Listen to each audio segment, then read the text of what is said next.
So this is something I've never understood, is a vow of celibacy, or a monastic vow of any kind.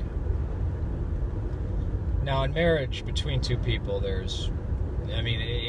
marriage is a civil thing, mostly. I mean, like slavery, the Bible has rules about it,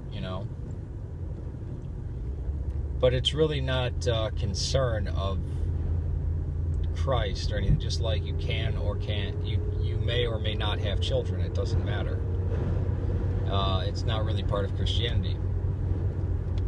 But the church has to deal with these things: children, marriage, and monasticism. But the idea of, it's between you and God, and you're not going to marry anybody or whatever, it's kind of strange. The monastic orders only grew up because of there have always been people who went out and just did their own thing, hermits and ascetics. These people were always around. But it was when the Edict of Milan kicked in, and you had people who were confessors, and there were confessors before that. People were sentenced to death and going to be martyred, but then given reprieve at the last minute. That's what a confessor is. But at the end of at the cessation of the great persecution,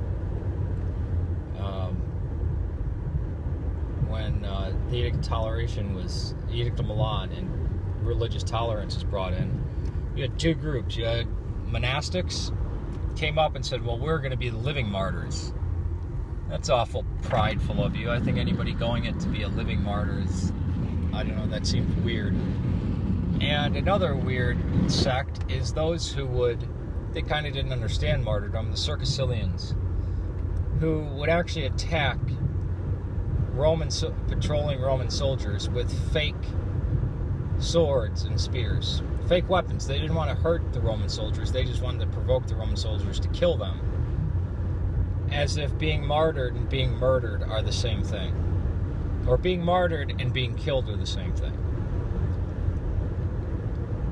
These people could have easily gone over to the Persian Empire and preached that, or gone into the Arabian deserts. It's silly. They were an outgrowth of the Donatists.